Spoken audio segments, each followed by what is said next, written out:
कि हमारे अपने राज्य के अंदर और कैसे कैसे मौके आए। कभी कोई सोच सकता था कि अपने राज्य में चोर और डाकुओं से निपटने के लिए अपनी मां साहब अपनी बेटी को दांव पर लगा करके कि जो मेरे राज्य से चोर और डाकुओं से मुक्त कराएगा उनसे मैं अपनी बेटी का विवाह कर दूंगी। यह एकमात्र कोई निर्णय ले सकती है वह अहिल्या माता ही हो सकती है और किसी का इतना बड़ा कलेजा नहीं हो सकता। हम सब जानते हैं एक भी ऐसे कई उदाहरण भरे पड़े अहिल्या माता के उस जीवन के ऐसे विविध प्रसंगों को हमने माननीय भाई साहब पूरे साल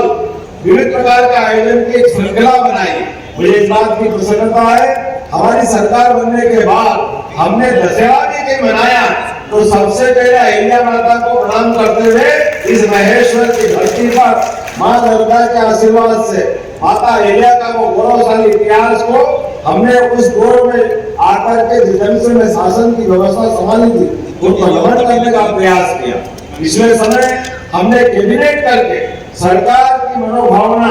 अहिल्या माता के सुशासन से प्रेरणा लेने का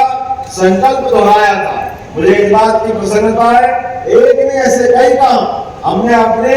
1 नंबर बटालियन सशस्त्र वाहिनी जो हमारी इंदौर में है हमने उसका नाम भी हमारी अपनी अहिल्या माता के नाम पे करने की घोषणा की है कि हमारे यहाँ की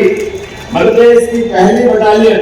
क्योंकि उनकी भील बटालियन कितने प्रकार से क्या क्या काम किए कहने के लिए बहुत कुछ है लेकिन आज कहने का कम और सुनने का ज्यादा है। एक साथ 2 लोग मेरे साथ थे माननीय दत्ता जी भाई साहब हमारे बीच मौजूद है उनको हम सब विस्तार से सुनना चाहेंगे और उसके बाद आपका नाट्य मंचन का आनंद लेंगे। आज के इस अवसर पर मैं पुनः आप सबका वंदन करता हूँ अभिनंदन करता हूँ